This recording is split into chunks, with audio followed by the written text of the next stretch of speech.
بسم الله الرحمن الرحيم الحمد لله رب العالمين والصلاة والسلام على أشرف المرسلين وعلى آله وأصحابه أجمعين أما بعد فأعوذ بالله من الشيطان الرجيم بسم الله الرحمن الرحيم إن الله وملائكته يصلون على النبي يا أيها الذين آمنوا صلوا عليه وسلموا تسليما اللهم صل على سيدنا ومولانا محمد وعلى آل سيدنا ومولانا محمد وبارك وسلم وصل عليه الصلاة والسلام عليك يا سيدي يا رسول الله وعلى آلك وأصحابك يا سيدي يا حبيب الله رب اشرح لي صدري ويسر لي أمري واحلل عقدة من لساني يفقه قولي اللهم انفعني بما علمتني وعلمني ما ينفعني وزدني علما والحمد لله على كل حال رب زدني علما. Most respected brothers, sisters, Assalamu alaikum wa rahmatullahi wa barakatuh. All praises to Allah subhanahu wa ta'ala, and salawat and salam be always abundantly upon Sayyiduna Muhammad sallallahu alayhi wa sallam. Alhamdulillah, today's short lesson is on Sayyiduna Uthman radiyallahu anhu. Sayyiduna Uthman radiyallahu anhu, he is the third caliph. Sayyidina Usman radiallahu ta'ala and he is the son-in-law of the best of Allah's creation sallallahu alayhi wasallam. Regarding his birth, he was born 6 years after the year of the elephant.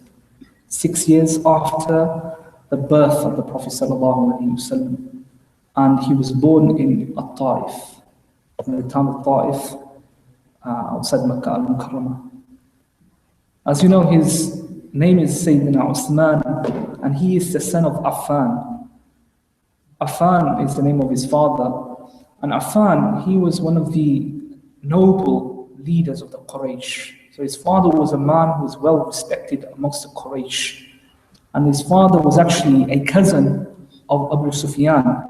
Abu Sufyan, radiallahu anhu, as you know, he was one of the leaders of the Quraysh, of the people of Makkah. And then he accepted Islam, he became a companion of the Prophet sallallahu alaihi wasallam. Sayyidina Uthman radiallahu anhu, you know, his lineage, it meets or coincides with that of the Prophet sallallahu alaihi wasallam, with the forefather, Abdul Manaf. His mother's name is Arwa, and his mother is the first cousin of the Prophet sallallahu alaihi wasallam.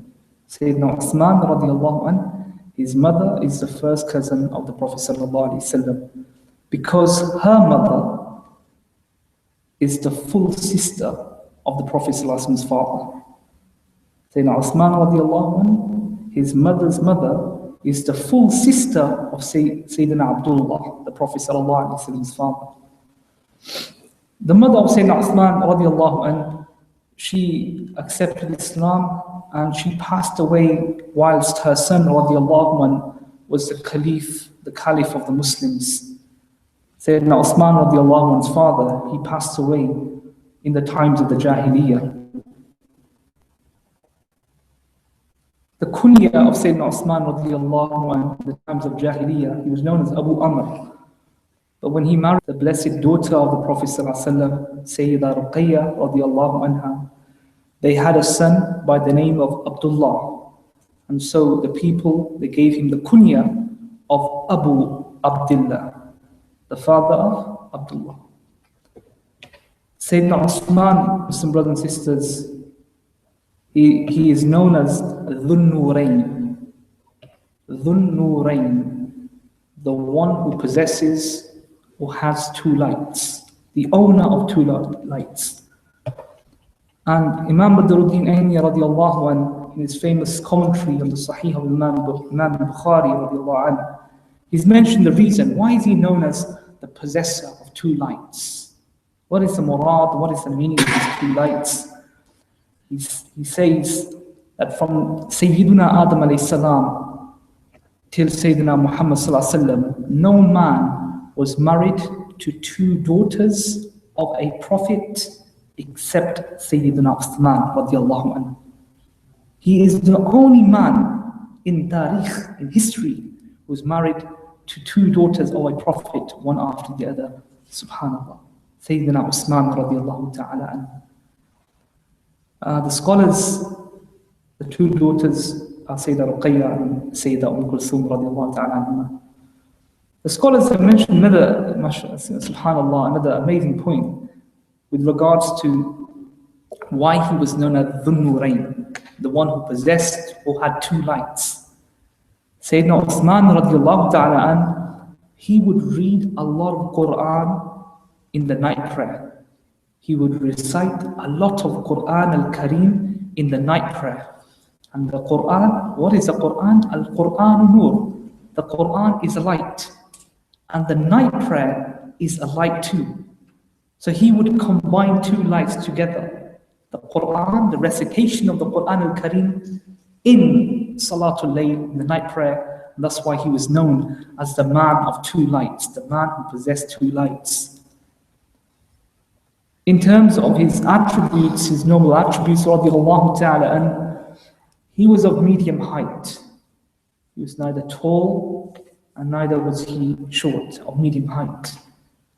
He was broad-shouldered. His beard, it was huge and thick.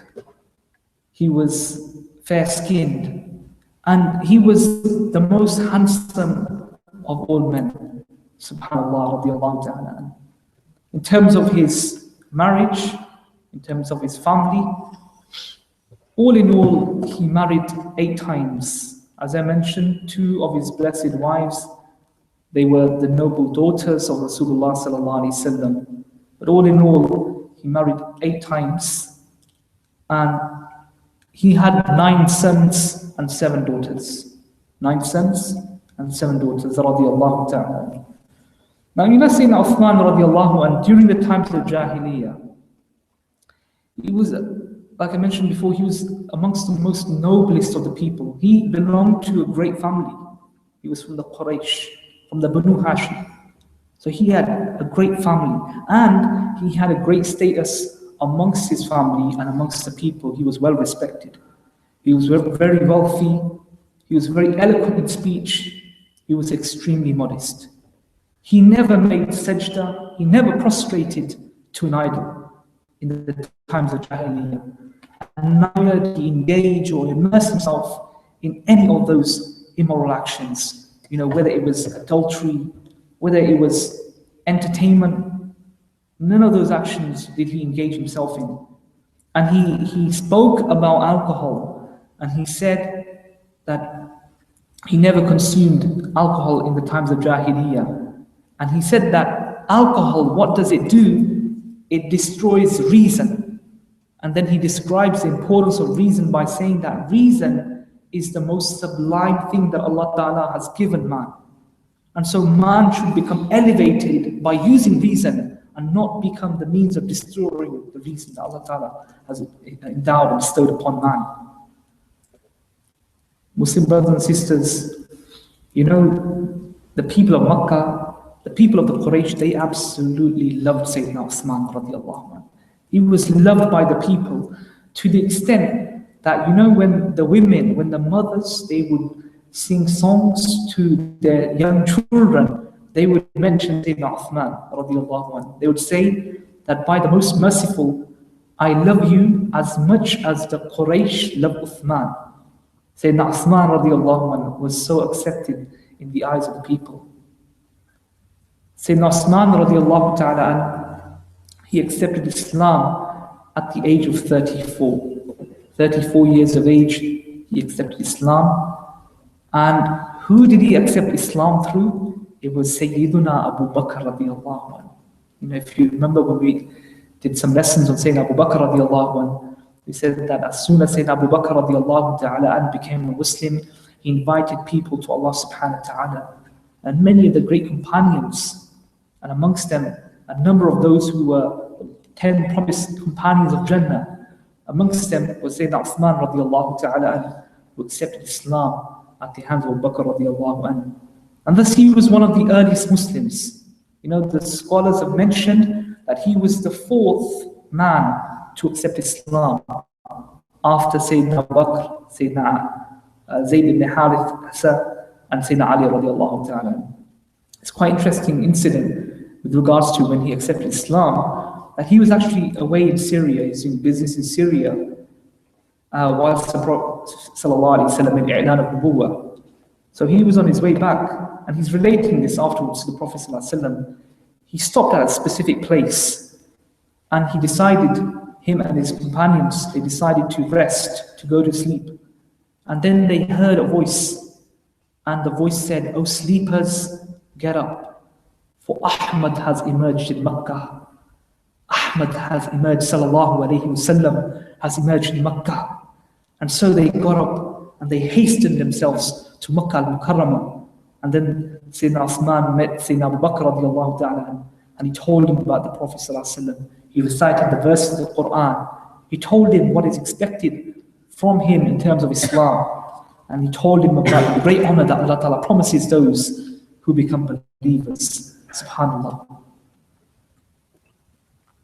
Muslim brothers and sisters, as I mentioned before, Sayyidina Uthman radiallahu ta'ala anhu, he was married to first Sayyida Ruqayya radiallahu ta'ala anha, the blessed daughter of the Prophet sallallahu alaihi wasallam. And you may recall that when we were doing the tafsir lessons, and we did the tafsir of Surah Al-Lahab, and in the tafsir mentioned how Abu Lahab, he told two of his sons to divorce the two blessed daughters of the Prophet sallallahu alaihi wasallam when the Prophet sallallahu alaihi wasallam made I'lan of Nubuwwah and called people to the worship of Allah subhanahu wa ta'ala. And Sayyida Ruqayya radiallahu ta'ala anha, she was one of them. And as soon as this happened, Sayyidina Uthman radiallahu ta'ala anhu, he made that proposal to Rasulullah sallallahu alaihi wasallam. Rasulullah sallallahu alaihi wasallam was happy. And subhanallah, Sayyidina Uthman radiallahu anhu, he married Sayyida Ruqayya radiallahu anha. And subhanallah, when Sayyida Khadija radiallahu anha, when she was presenting her daughter, and Rasulullah sallallahu alaihi wasallam was presenting his daughter radiallahu anha to Sayyidina Uthman radiallahu anhu, the people of Makkah, the people who would see this, they would describe the couple as the best looking couple anyone has seen. Sayyidina Uthman and his wife Sayyida Ruqayya radiallahu ta'ala anha. SubhanAllah. Muslim brothers and sisters, as you know, the Muslims, they suffered a lot. And one of the points that I want to mention here is, it's not just the Muslims who had no family, who weren't wealthy, who suffered. It was the great Muslims who had so much wealth, who had belonged to a great family. They suffered so much. And the prime example is Sayyidina Abu Bakr radiallahu anhu, how he was almost killed in the way of Allah subhanahu wa ta'ala, how he was almost martyred in the way of Allah ta'ala. Sayyidina Usman radiallahu anhu is also a prime example of this, that he was tortured by his own uncle. His paternal uncle tortured him. One day he got hold of him, caught him, and tied him, and he said to him very strongly that, "Do you turn away from the religion of your forefathers for this new religion?" And then he threatened him, and he said to him that, "I will not let you go until you abandon this new religion."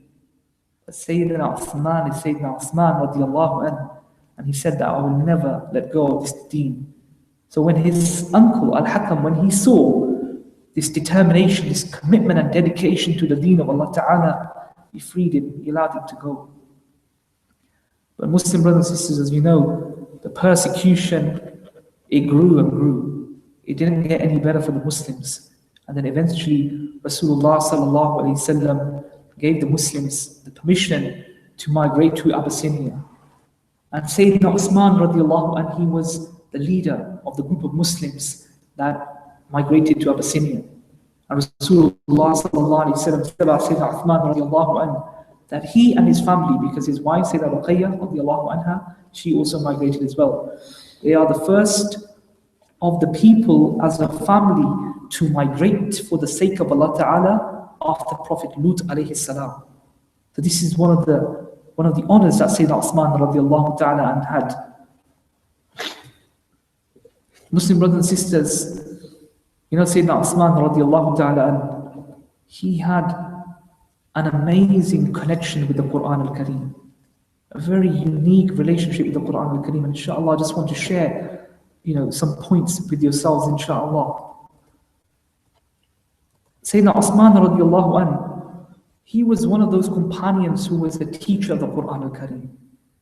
Just like Abdullah bin Mas'ud radiallahu ta'ala anhu was one of the great teachers of the Quran al-Kareem, Sayyidina Uthman radiallahu anhu, he was also one of those companions who taught others the Quran al-Kareem. And what was their methodology? What was their way of reading Quran al-Kareem, teaching Quran al-Kareem? SubhanAllah, it's amazing. Sayyidina Uthman radiallahu anhu and other great Sahaba, they would learn 10 verses of the Quran, 10 ayat. And they would read them, they would acquire the knowledge of those verses, and then they would act upon those verses, 10 verses. And only then they would proceed on to the next 10 verses. And many times, we might sit down and read Quran, we're like, fifth gear mode, gotta finish the juz, gotta finish. Put this way, this is the best of all ways. It's not about quantity, it's about quality. And that's why Sayyidina Usman radiallahu anhu, the Ashab, the Prophet ﷺ's blessed companions, they are the best example of the words of Allah Ta'ala. Kitabun anzalnahu ilayk mubarak liyadabbaru ayatihi wa liyatadhakkara ulul albab. That the Quran is a book which we have revealed unto you, Sayyidina Muhammad sallallahu alaihi wasallam. And what type of book is it? It's a book that is full of blessings. لِيَدَّبَّرُوا آيَاتِهِ, so that they may ponder over, so that they may reflect over the verses of the Quran al-Kareem. وَلِيَتَذَكَّرَ أُولُو الْأَلْبَابِ, and the men and the people of understanding, they may be reminded by the means of the Quran. And the famous hadith of the Prophet ﷺ has been narrated by Sayyidina Usman radiallahu anhu. خَيْرُكُمْ مَنْ تَعَلَّمَ الْقُرْآنَ وَعَلَّمَهُ. The best amongst you are those who learn the Quran and teach it to others. This is narrated from Sayyidina Uthman radiallahu anhu, and he himself is the best example of that hadith radiallahu ta'ala anhu. Muslim brothers and sisters, Sayyidina Uthman radiallahu anhu, he recited the entire Quran al-Kareem back to Rasulullah sallallahu alaihi wasallam. Subhanallah. Imagine reciting the whole Quran to Rasulullah sallallahu alaihi wasallam. Subhanallah. He has some very famous sayings about the Quran al-Kareem, and I want to share these with yourselves. One of his famous sayings about the Quran al-Kareem is, if our hearts were pure, we would never have our fill of the words of Allah Ta'ala. If our hearts were pure, we would never get tired of the Quran al-Kareem. Every single time a companion of the Prophet ﷺ would recite the Quran, it would be an amazing experience for them. The question to us is, when we recite the Quran al-Kareem, what kind of experience is it for us? That's why it's important that we work on our hearts. The great man of Allah Ta'ala, they've advised that, we make dua to Allah subhanahu wa ta'ala. One of the first things that we must make in our du'as, obviously, is after we send praise Allah Ta'ala and send salawat and salam on Sayyidina Muhammad sallallahu alaihi wasallam, is to seek Allah Ta'ala's forgiveness. It's to cleanse ourselves, purify ourselves, and then ask Allah subhanahu wa ta'ala. Inshallah, we will see the acceptance of our du'as by doing that. Sayyidina Usman radiallahu ta'ala, another famous saying of his is, I would not like a day to come when I do not look into the covenant of Allah Ta'ala. The covenant of Allah Ta'ala is the Quran al-Kareem, the Mus'haf al-Sharif. Not a day. The question is, how many days may pass in our lives and we do not look at the Quran al-Kareem? How many weeks, maybe months, Allah forbid, may pass by and we do not look at the Quran al-Kareem? And the thing that is more worrying is, one thing is not to look at the Quran al-Kareem, and one thing is reality doesn't kick in. So we may be people who don't even think about that. We may be people who don't even think about reading the Quran al-Kareem. We may be people who don't even have that regret and remorse. Allah Ta'ala keep us far from that state. Ameen ya Rabbal Alameen. Sayyidina Usman radiallahu ta'ala said that there's three things things of the dunya that are dear to me. What are they? Feeding the hungry people. It's important to feed the hungry people. The second thing he said is to clothe those who are naked. And the third thing he said is to recite Al-Quran Al-Kareem. To recite Quran Al-Kareem. Here, radiallahu ta'ala, he said that there are four things. Outwardly, those four things, they are virtues, they are good actions, they are good deeds. But in reality, they are obligations. What are those four things? He said, mixing with righteous people is a virtue. So, mixing with good people, good company is a virtue. We know that. Rasulullah sallallahu alaihi wasallam said in a meaning of the hadith that, it's important that we adopt good company. That is better than being alone. But being alone is better than being in bad company. The Prophet sallallahu alaihi wasallam said in a meaning of the hadith. So, that is a virtue. But then Sayyidina Usman radiallahu anh said, and following their example is a duty. So one thing is that we adopt good company. So we enjoy, good company. We seek good company. But the most important thing is that we benefit from that company. The fruits and the essence and the purpose of that good gathering and that good company, it rubs off onto us. That's the most important thing. The second thing he said is reciting the Quran is a virtue, we know. Reciting Quran Al-Kareem is a means of pleasing Allah Ta'ala. But acting upon it is what? It's a duty. Reading is one thing, but doing amal upon what the Quran Al-Kareem is saying is a duty, is fard. The third thing he said is visiting the graves is a virtue. Visiting the graves is a virtue. But preparing for that moment, for death, is a duty. And I just like to say here, it's important that we do actually try to make time. I'm sure everyone does, just as a reminder. We do try to go to the graveyard and, we make dua for those that have passed away. And at the same time, when a person does go to the graveyard, it's like a different world altogether. I remember last week, I was at the graveyard and subhanAllah, Allah bless the brother. It's a brother that came, and subhanAllah, he was just sharing one of his experiences, and he was saying, he goes like, those gates, talking about East Field graveyard, he goes, those gates, and what is beyond that is dunya. And I said, yeah, it's so true. It's a busy junction, and obviously that's dunya. But he goes like, when you come inside here, it's like a different world altogether. And subhanAllah, he said, I don't have no one here, no one who's actually blood related to me. But I come here to remind me of my purpose in life and to make dua because fellow Muslim brothers and sisters have rights over us. And one of those rights is that we make dua for their forgiveness. So it's important that, we do go to the graveyard because reality does kick in. Now, in the graveyard, if you go today, every other person we know. Every other person that is buried there, we know. And then it will remind us of where we are in life, and what we're doing, and where we're going, and so on. The last thing Sayyidina Usman radiallahu anh said is visiting the sick person is a virtue. To visit someone who is ill is a virtue, and asking him to make a will is a duty, especially if he is seriously ill. Making a will, preparing for the reality. Muslim brothers and sisters, Sayyidina Usman radiallahu ta'ala anhu,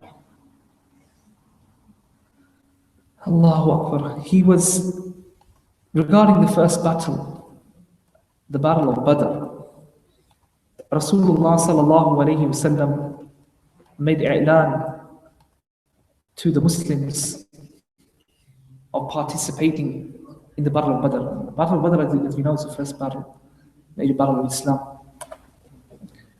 Now Sayyidina Usman radiallahu anh, when he heard the call of the Prophet sallallahu alaihi wasallam, he got ready to participate. But at that time, his wife Sayyidina Ruqayyah radiallahu anha, she was seriously ill. She was bedridden. So Rasulullah sallallahu alaihi wasallam commanded Sayyidina Uthman radiallahu anhu that he must take care of his wife Sayyidina Ruqayyah radiallahu anha. It's an important point that I have to mention here, and I'm addressing myself more than anyone else, but everyone as well. That, even when it comes down to deen, like, it's good to attend programs, good to attend lessons, lectures, courses. All these things are very, very good. But we have to look at home as well. We can't abandon our homes. The home is the most important thing. First and foremost, you could be smashing out and doing all the virtues that you can. But if your home is turned upside down, then it's simple, you failed. Because Allah Ta'ala says in the Quran al-Kareem, Ya ayyuhal ladhina amanu, qu anfusakum wa ahlikum nara. That, oh, you who believe, save yourselves and who? Your ahl, your family, from the fire. So family, first and foremost, is very important. And from this example in the life of Sayyidina Usman radiallahu anhu, it's a beautiful example how Rasulullah sallallahu alaihi wasallam told him to stay and take care of his wife. And during this battle, the Battle of Badr, Sayyida Ruqayya radiallahu ta'ala anha, she passed away.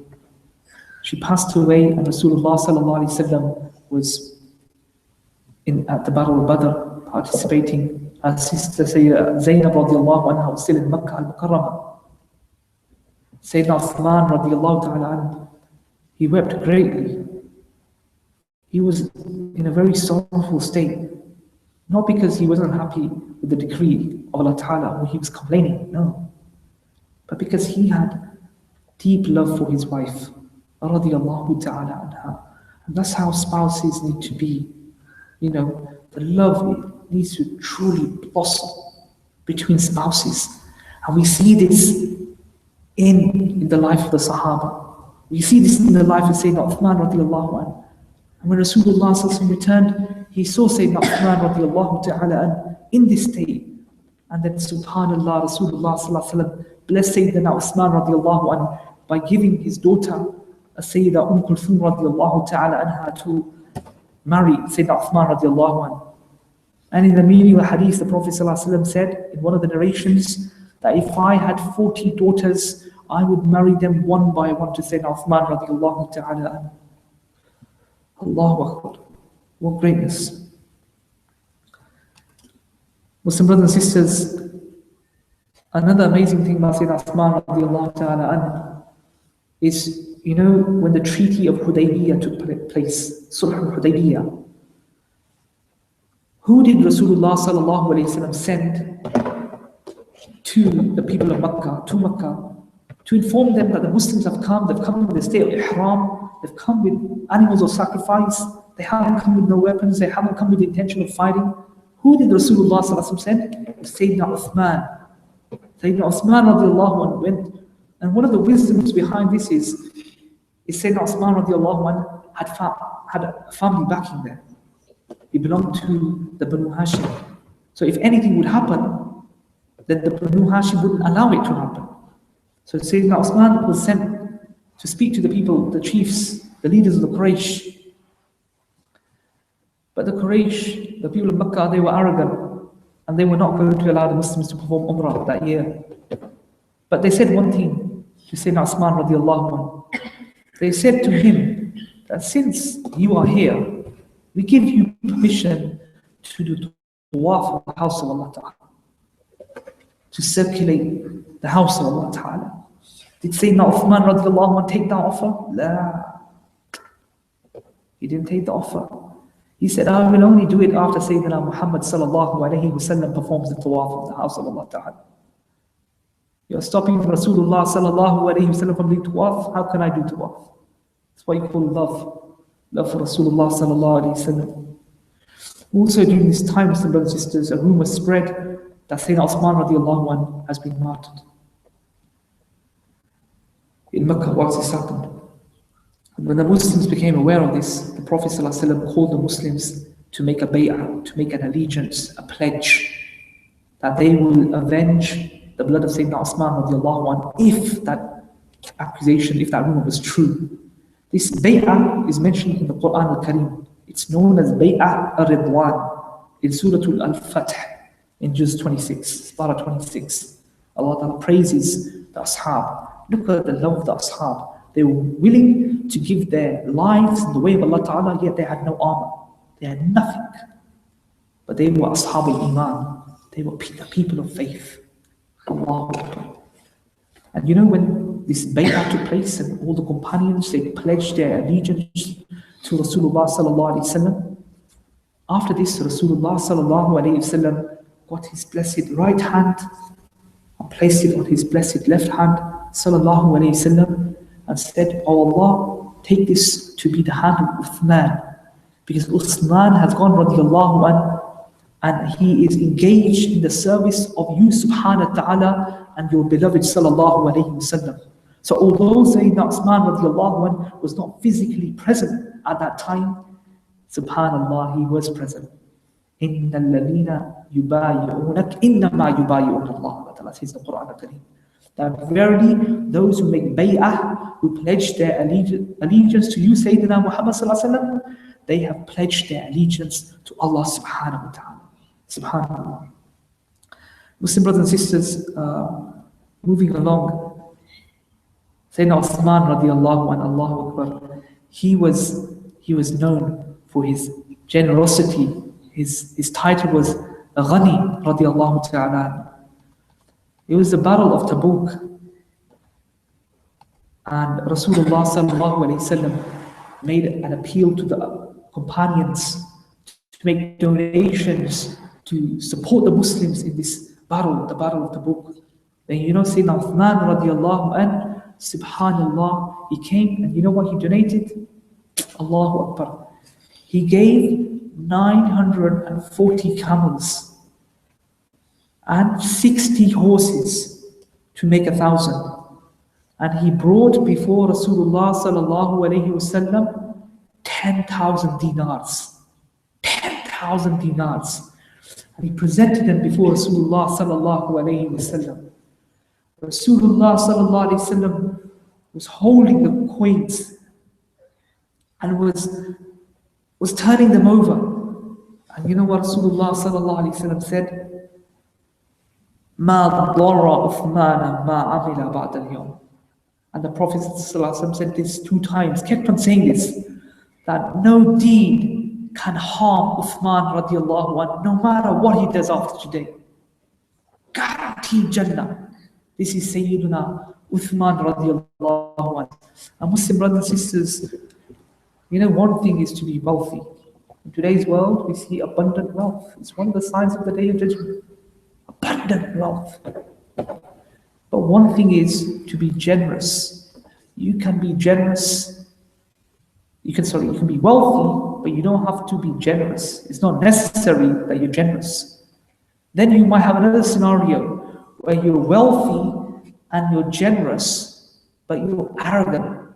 So you do give, you've got a good heart, but there's arrogance. There's a follow-up reminding people of your favors. That I've done this and that for you. Remember, on such and such occasion, I gave X amount of money. But you know, the blessed companions of Rasulullah sallallahu alaihi wasallam, subhanallah, they gave, subhanallah, unprecedentedly in the way of Allah Ta'ala.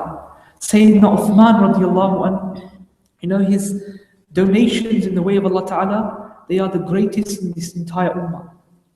In terms of quantity. We know about Sayyidina Abu Bakr radiallahu anhu, that he gave every single thing.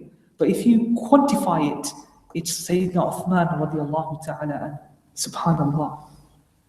Muslim brothers and sisters,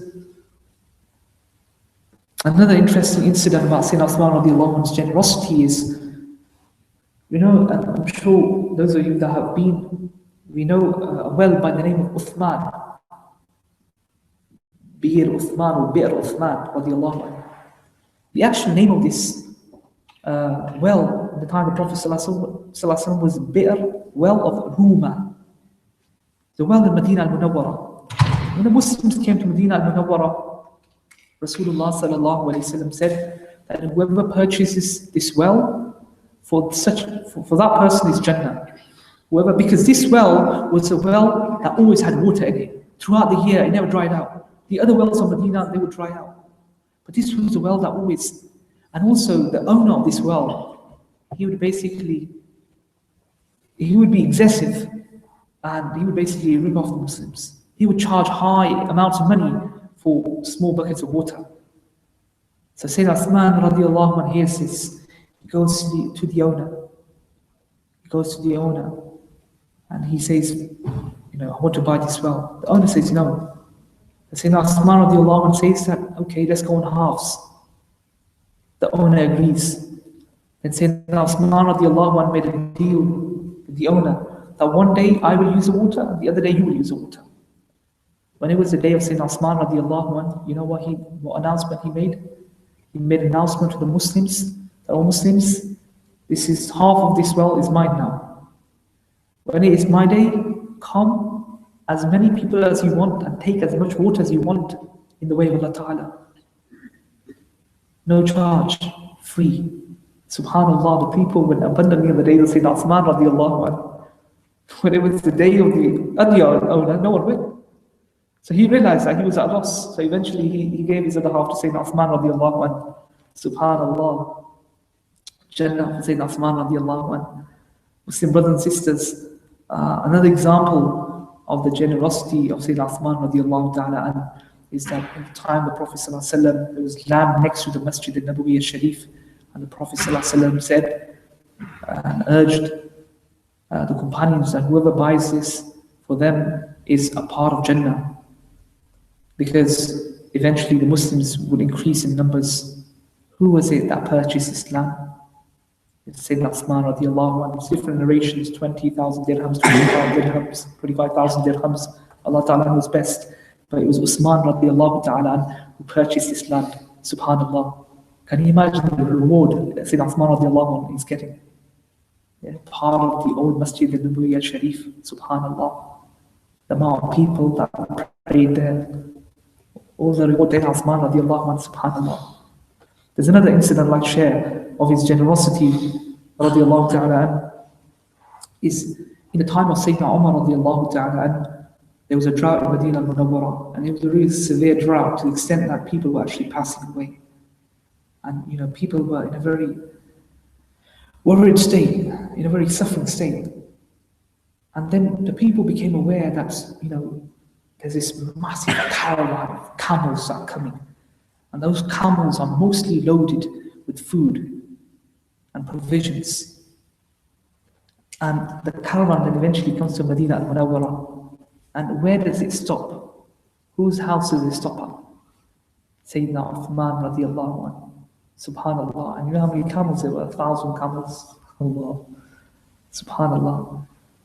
The wealthy men of Medina al-Munawwara, the businessmen, straight away they went to Sayyidina Uthman radiallahu anhu. And this is then the situation of the Muslims and the people. So please allow us to purchase. We'll give you double what you have paid. Sayyidina Uthman said, no, I've got a better deal. They said, no, we'll pay better than you. Sayyidina Usman radiallahu anhu said, no, I've got a better deal. Those businessmen, they were shocked. They said, how is that possible? We are the richest in Medina Munawwara. We're the first to come to you. No one's beating us to it. How come you struck a better deal? Then you know what Sayyidina Usman radiallahu anhu said? My Lord subhanahu wa ta'ala, Allah ta'ala promises me a reward that is multiplied by 10. A reward that is multiplied by 10. And then he made an i'lan. He made an announcement in the streets of Medina al-Munawwara that be a witness to all of you that all of these camels, 1,000 camels, and all this food stuff I have donated to the Muslims of Medina al-Munawwara. All in the way of Allah Ta'ala. No charge. Subhanallah. This is something else, radiallahu ta'ala. Muslim brothers and sisters, Sayyidina Usman radiallahu ta'ala, I'm just going to go towards the end. He was known for his modesty. He was the most modest and shy person in the Ummah of Rasulullah sallallahu alayhi wa sallam. And there's a beautiful incident that, one day Rasulullah sallallahu alayhi wa sallam, he was in the houses of Sayyidah Aisha radiallahu anha. And the Prophet sallallahu alayhi wa sallam was resting. And Sayyidina Abu Bakr radiallahu anhu came in and spoke to the Prophet ﷺ. And the Prophet ﷺ remained resting in that specific position that he was in, sallallahu alayhi wa sallam. Sayyidina Abu Bakr radiallahu anhu, when Sayyidina Umar radiallahu anhu came in, and Rasulullah ﷺ remained in that, same position. And then Sayyidina Umar radiallahu anhu went.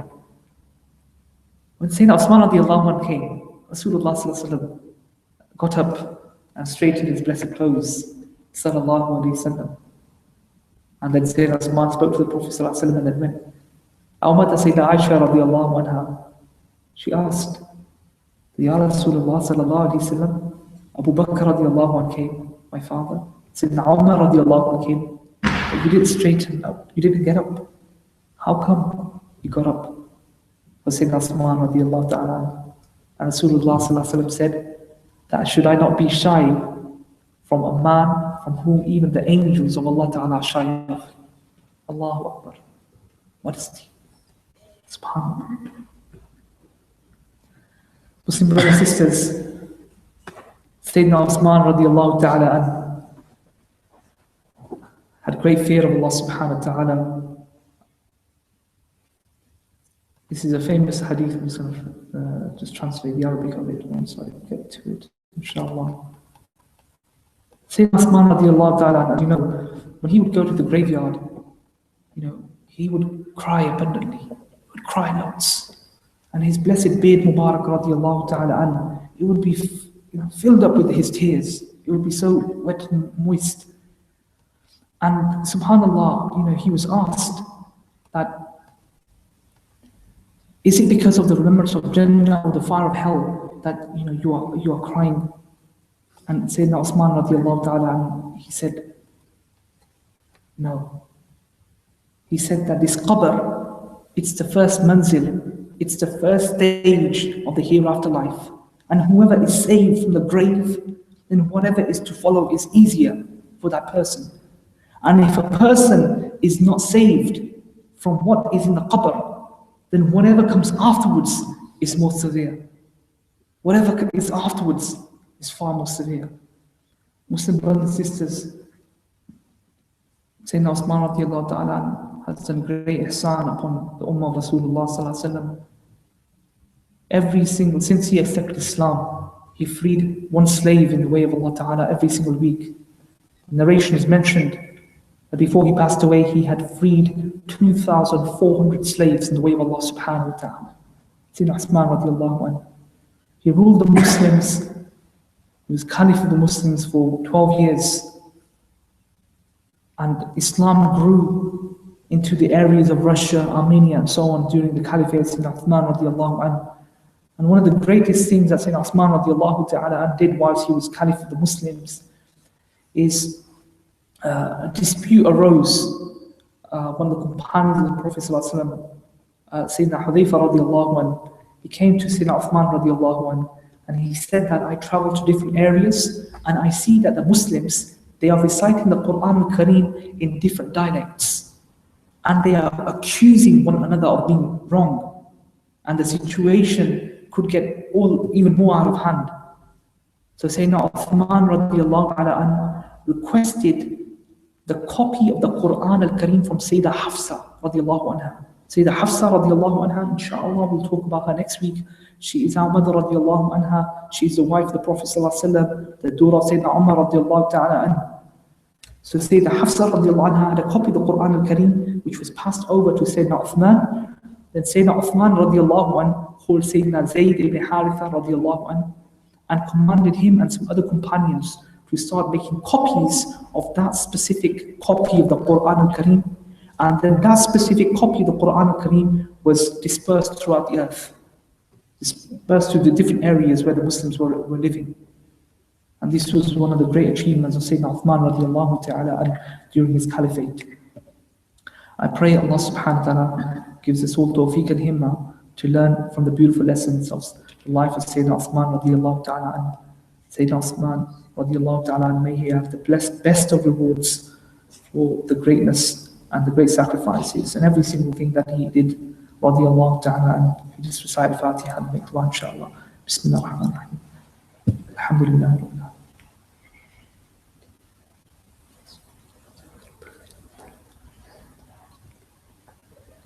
Bismillah. Alhamdulillah Rabbil Alamin. Wassalatu wassalamu ala ashrafil mursaleen wa ala alihi wa ashabihi ajma'in. اللهم ربنا آتنا في الدنيا حسنة وفي الآخرة حسنة وقنا عذاب النار Allah subhanahu wa ta'ala accept our gathering. Allah subhanahu wa ta'ala forgive us for our shortcomings.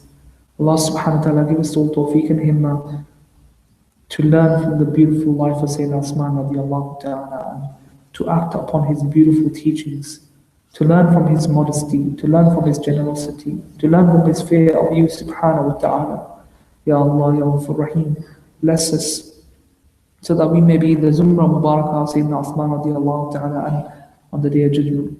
That we may be those fortunate individuals who are blessed to be in the company of Sayyidina Usman radiallahu ta'ala in Jannah and Ya Rabbil Alameen. Allah subhanahu wa ta'ala bless all the brothers and all the sisters. Allah ta'ala make all their du'as be blessed with acceptance. Allah subhanahu wa ta'ala give them strength and health and stability and steadfastness in their times of hardships and afflictions. Ameen ya Rabbil Alameen. And remove those hardships. And Allah ta'ala bless them with great success. Ameen ya Rabbil Alameen.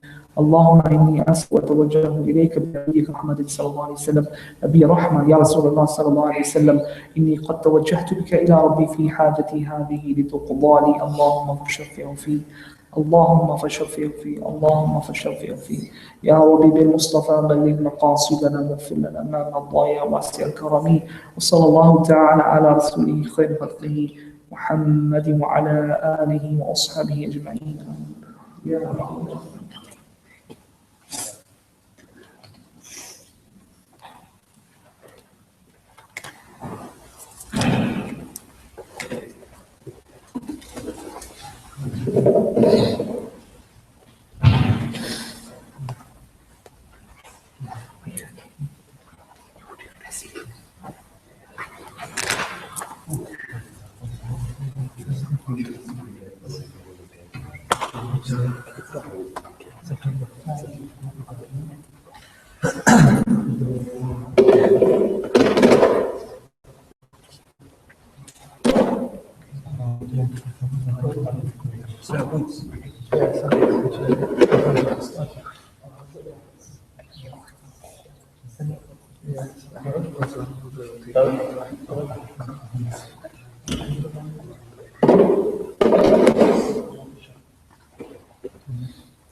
I don't know.